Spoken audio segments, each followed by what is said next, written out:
ಇವನು ಕೃಷ್ಣದೇವರಾಯರು ಈ ಇದನ್ನ ಏನಂತಾರೆ ಇನ್ವೈಟ್ ಮಾಡಿದಾಗ, ದಂಡಯಾತ್ರೆ ಮಾಡಿದಾಗ ಒರಿಸ್ಸಾನ, ಅಲ್ಲಿದ್ದಂಥ ಒಂದು ಬಾಲಕೃಷ್ಣನ ಎತ್ಕೊಂಬತ್ತಾರೆ.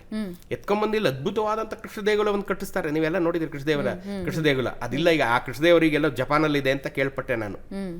ನೋಡ್ರಿ, ನಾವು ತಂದಿರಿಸ್ಕೋಬೇಕು ಇವರು ನಮ್ಮ ಈ ಥರ ಎತ್ಕೊಂಬರೋದು ಆಗ ಶೌರ್ಯದ ಸಂಕೇತವಾಗಿತ್ತು. ಅದೇನು ಎತ್ಕೊಂಬಂದ್ರು ಅಂದರೆ, ಈಗ ನಾನು ನಿಮ್ಮ ಮನೆಯಿಂದ ಒಂದು ಎತ್ಕೊಂಬಂದು ನೀನು ತಾಕತ್ತಿರ ಬಂದು ಬಿಡಿಸ್ಕೊಂಡು ಹೋಗು ಅಂದಂಗೆ. ಆ ತಾಕತ್ತಿಲ್ಲ. ಹಾಗೆ ನಮ್ಮ ರಣಧೀರ್ ಕಂಠೀರವ ನರಸರಾಜ ಒಡೆಯರು ಇಲ್ಲಿಂದ ತಿರುಚಿರಾಪಳ್ಳಿಗೆ ಆ ಯುದ್ಧಕ್ಕೆ ಹೋಗಿ ಪೈಲ್ವಾನರನ್ನ ಸೋಲಿಸಿ, ಅದೆಲ್ಲ ನಿಮ್ಗೆ ಗೊತ್ತಿದೆಯಲ್ಲ ಆ ಕಥೆ. ಆ ತಿರುಚಿರಾಪಳ್ಳಿಯಿಂದ ಒಂದು ಶ್ವೇತವರಾಹ ಸ್ವಾಮಿನ ಎತ್ಕೊಂಬತ್ತಾರೆ.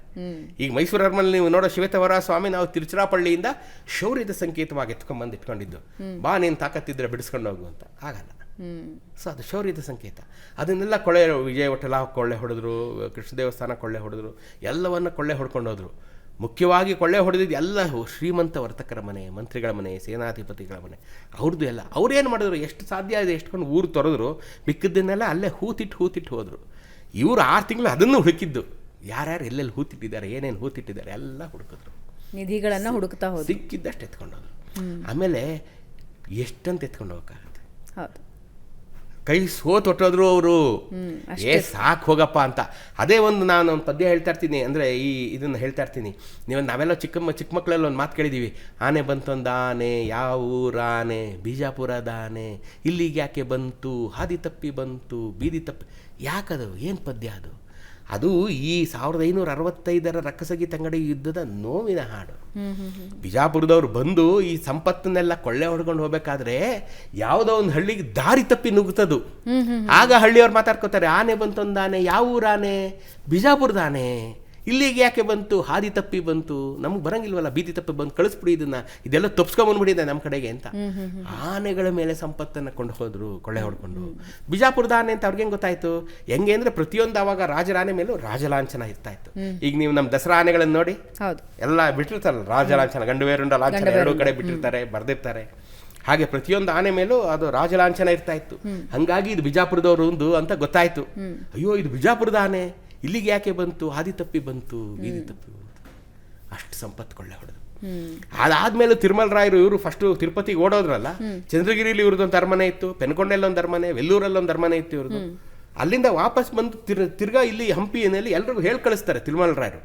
ಹಳೆಯ ರಾಮರಾಯರು ತಮ್ಮ ತಿರುಮಲ ರಾಯರು ಎಲ್ರಿಗೂ ಹೇಳಿ ಕಳಿಸ್ತಾರೆ, ಬನ್ನಿ ಪುನಃ ನಿರ್ಮಾಣ ಮಾಡೋಣ ಅಂತ. ಇದು ಹೆಂಗೆ ಅಂದರೆ, ಇದನ್ನು ನೀವು ಹಿಂದೂ ಮುಸ್ಲಿಂ ಯುದ್ಧ ಅಂತ ಕರೆದಿದ್ದಾರೆ, ಅದು ಅಲ್ಲ. ಯಾಕೆ ಅಂದರೆ ಇದಾಗ 6 ತಿಂಗಳಿಗೆ ಪುನಃ ಅವರವರಲ್ಲೇ ಫ್ರೆಂಡ್ಶಿಪ್. ಹೌದಾ? ಈಗ 6 ತಿಂಗಳಿಗೆ ಈ ಶಾಹಿ ಸುಲ್ತಾನರ ಒಂದು ಯುದ್ಧ ಬರುತ್ತೆ, ಬಿಜಾಪುರ ವರ್ಸಸ್ ಅಹ್ಮದ್ ನಗರ್. ಆಗ ಈ ಅಹ್ಮದ್ ನಗರ್ ಕಡೆಗೆ ಇವರು ಸಪೋರ್ಟ್ ಕೇಳ್ತಾರೆ. ಅಹ್ಮದ್ ನಗರದವ್ರು ಬಂದು ತಿರುಮಲ ರಾಯನ್ ಸಪೋರ್ಟ್ ಕೇಳ್ತಾರೆ, ಬನ್ನಿ ನಾವಿಬ್ರು ಸೇರಿ ಬಿಜಾಪುರದ ಮೇಲೆ ಯುದ್ಧ ಮಾಡೋಣ. ಅರೆ ಏಕೆ ಅಲ್ವಾ? ಇವ್ರು ಸಪೋರ್ಟ್ ಮಾಡಿ ಯುದ್ಧ ಮಾಡ್ತಾರೆ. ಸೊ ಅದು ಆವತ್ತಿನ ದಿನಗಳಲ್ಲಿ normalise, it's A normal position. ಇದು ಆಗಬಾರ್ದಿದ್ದೇನು, ಹಳೆಯ ರಾಮರಾಯರ ಕೊಲೆ, ಹತ್ಯೆ ಮತ್ತು ವಿಜಯನಗರದ ವಿನಾಶ ಇವೆರಡು ಆಗಬಾರ್ದಿತ್ತಷ್ಟೇ. ಅದು ಬಹಳ ಕಪ್ಪು ಚುಕ್ಕೆ ಇತಿಹಾಸದಲ್ಲಿ. ಅದಾಗಬಾರ್ದಿತ್ತು, ಅದಾಯಿತು. ಆಯಿತಾ? ಈ ಇವರು ತಿರುಮಲ ರಾಯರು ಬಂದು ಇದನ್ನು ಪುನಃ ನಿರ್ಮಾಣ ಮಾಡೋಣ ಅಂತ ಎಲ್ಲರೂ ಬರ್ತಾರೆ ಪುನಃ. ಆದರೆ ಅದು ಆ ಪ್ರಯತ್ನದಲ್ಲಿ ಅವ್ರು ಸೋತು ಹೋಗ್ತಾರೆ. ಆಗಲ್ಲ.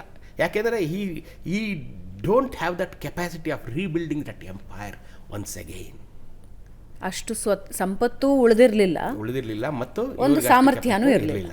ಹಾಗಾಗಿ ಇವರು ಆಲ್ರೆಡಿ ಸೆಟ್ ಮಾಡಿದ್ದಂಥ ಪೆನ್ಕೊಂಡೆಗೆ, ಅದು 2ನೇ ರಾಜಧಾನಿ ಅಂತ ನಾವೇನು ಕರಿತೀವಿ, ಪೆನ್ಕೊಂಡೆಯಲ್ಲಿ ಎಲ್ಲ ಸಿಸ್ಟಮ್ ಸೆಟಪ್ ಆಗಿರುತ್ತೆ. ಮತ್ತೆ ಯಾಕೆ ರಿಸ್ಕ್ ಗುರು ನಡಿ ಅಂತೇಳಿ ಎಲ್ಲ ಪೆನ್ಕೊಂಡೆಗೆ ಯಾವಾಗ ಎರವೀಡು ವಂಶದವರು ಇಲ್ಲಿಂದ ತೊರೆದ್ರು, ಆಗಾಗ ಅವರು ಅಲ್ಲಿಯವರೇ ಆಗೋಗ್ತಾರೆ. ಇನ್ನೆಂದೂ ಅವರು ವಾಪಸ್ ಬರಲಿಲ್ಲ. ಇನ್ನೆಂದೂ ಅವ್ರು ಕರೆಕ್ಟ್ ಪದ ಏನು 1565 ವಿಜಯನಗರದ ವಿನಾಶ ಅನ್ನೋದು ಸರಿಯಾದ ವಾಕ್ಯ. ಯಾಕೆಂದರೆ ಅವ್ರು ಇನ್ನೆಂದೂ ವಾಪಸ್ ಬರಲಿಲ್ಲ. ಬೆನಗೊಂಡೆ ಉಳ್ಕೊಳ್ತಾರೆ. ಅವರಾದ್ಮೇಲೆ ವೆಂಕಟಪತಿ ರಾಯರು ಅಂತ ಒಬ್ಬರು ಬರ್ತಾರೆ, ಅವರು ಚಂದ್ರಗಿರಿಯಲ್ಲಿ ಉಳ್ಕೋತಾರೆ. ಅದಾದ್ಮೇಲೆ ಮುಂದಕ್ಕೆ ಬರೆದಂಥ ರಂಗರಾಯರು ಅವರೆಲ್ಲ ವೆಲ್ಲೂರಲ್ಲಿ ಉಳ್ಕೊಂಡ್ಬರ್ತಾರೆ. ಹಂಗೆ ಎಂದೂ ವಾಪಸ್ಗೆ ಕನ್ನಡ ನಾಡು ಕಡೆಗೆ ಅವ್ರು ತಿರುಗೂ ನೋಡಲಿಲ್ಲ. ಯಾರಿಗೂ ಹಂಪಿ ಬೇಕಾಗಲಿಲ್ಲ. ಹಾಗಾಗಿ ಕೊನೆಗೆ ಮೆಕೆಂಜಿ, ನಮ್ಮ ಕರ್ನಲ್ ಮೆಕೆಂಜಿಯೇ ಬಂದು ನಮ್ಮ ಕಣ್ಣುಗಳನ್ನು, ಒಂದು ಕಣ್ಣನ್ನು ಮೆಕೆಂಜಿ ತರಿಸಿದ್ರೆ ಇನ್ನೊಂದು ಕಣ್ಣನ್ನು ರಾಬರ್ಟ್ ಸಿವೆಲ್ ತರಿಸ್ದ. ರಾಬರ್ಟ್ ಸಿವೆಲ್ ಪುಸ್ತಕ ಬರೀದೇ ಇದ್ದಿದ್ರೆ ಈಗ ನೀವು ನೋಡಿ, ಕರ್ನಾಟಕದ ಮಹಾನ್ ಸಾಮ್ರಾಜ್ಯಗಳು ಯಾವುದಪ್ಪ? ಬಾದಾಮಿಯ ಚಾಲುಕ್ಯರು, ಕಲ್ಯಾಣದ ಚಾಲುಕ್ಯರು, ಮಳಖೇಡದ ರಾಷ್ಟ್ರಕೂಟರು, ದ್ವಾರಸಮುದ್ರದ ಹೊಯ್ಸಳರು, ಆಮೇಲೆ ಹಂಪಿಯ ವಿಜಯನಗರದ ಅರಸರು. ಆದರೆ ವಿಜಯನಗರದ ಮೇಲೆ ಬಂದಂಥ ಪುಸ್ತಕಗಳು ಈ ಹಿಂದಿನಲ್ಲಿ ಯಾವುದ್ರ ಮೇಲೂ ಬರಲಿಲ್ಲ. ಯಾಕೆಂದರೆ ಒಬ್ಬ ರಾಬರ್ಟ್ ಸಿವೆಲ್ಲು ಅನ್ಫರ್ಗಟನ್ ಎಂಪೈರ್ ಅಂತ ಬರೆದ ಒಂದು ಪುಸ್ತಕ, ಮರೆತು ಹೋದ ಮಹಾ ಸಾಮ್ರಾಜ್ಯ ವಿಜಯನಗರ ಅಂತ ಬರೆದು ನಮ್ಮ ಕೈ ಕೊಟ್ಟ ನೋಡಿ. ಅದನ್ನ ಮೇಲೆ ಬರೆದು ಬಿಸಾಕಿದ್ರು ನಾನು. ಅದ್ರ ಹಿಂದಿನವ್ರದ್ದು ಯಾರ್ದು ನಮ್ಗೆ ಅಷ್ಟು ಗೊತ್ತಿಲ್ಲ, ಸಿಕ್ಕೋದಿಲ್ಲ. ಇವರಷ್ಟು ಡೇ ಟು ಡೇ ಸಿಕ್ತು. ಯಾಕೆಂದರೆ ಡೊಮಿಂಗೋ ಪಿಯಾಸ್ ಬಂದ, ಅಬ್ದುಲ್ ರಜಾಕ್ ಬಂದ, ನಿಕೋಲೋ ಕೊಂಟೆ ಬಂದ, ರಾಬರ್ಟ್ ಸಿವೆಲ್, ಇವರೆಲ್ಲರೂ ಅವರ ಡೇ ಟು ಡೇ ವಿಜಯನಗರ ಕೃಷ್ಣದೇವರಾಯರ ದಿನಚರಿ ಸಹ ನಮಗೆ ಗೊತ್ತಾಗ್ಬಿಡುತ್ತೆ. ಅವ್ರ ದಿನಚರಿಯನ್ನು ಸಹ ನಮ್ಮ MV ಸೀತಾರಾಮನ್ ಅವ್ರು ದಾಖಲು ಮಾಡಿಬಿಟ್ಟಿದ್ದಾರೆ. ಯಾಕೆಂದರೆ ಡೊಮಿಂಗೋ ಪಿಯಾಸ್ ಬರೆದಿದ್ದಾನೆ, ಬೆಳಗ್ಗೆ ಎದ್ದು ಕೃಷ್ಣದೇವರಾಯರು ಏನು ಮಾಡ್ತಾಯಿದ್ರು ಪ್ರತಿಯೊಂದು ಬರ್ದು.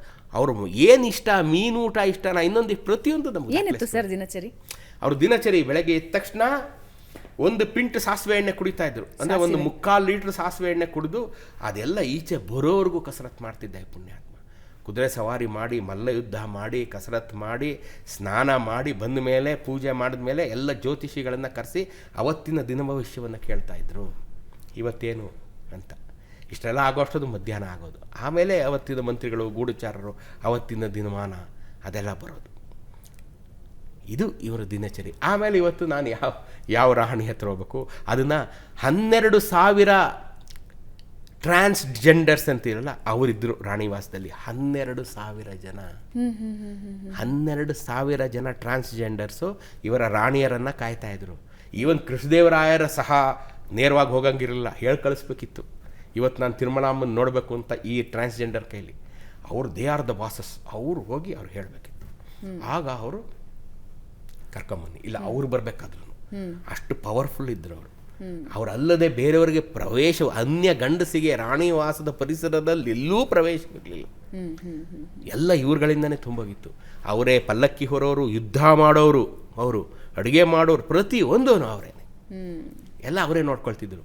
ಕೃಷ್ಣದೇವರಾಯರು ಹೋಗ್ಬೇಕಾದ್ರೂ ಅವ್ರ ನೆರಳಲ್ಲೇ ಹೋಗ್ಬೇಕಿತ್ತು. ನಾನು ಇವತ್ತು ತಿರುಮಲಾಮ್ಮನ ನೋಡೋಕೆ ಹೋಗ್ತೀನಿ, ನಾನು ವೆಂಗಳಾಮ್ಮನ ನೋಡೋಕೆ ಹೋಗ್ತೀನಿ, ನಾನು ಜಗನ್ಮೋಹಿನಿ ನೋಡೋಕೆ ಹೋಗ್ತೀನಿ, ನಾನು ಇನ್ಯಾರೂ ನೋಡೋಕೆ ಹೋಗ್ತೀನಿ.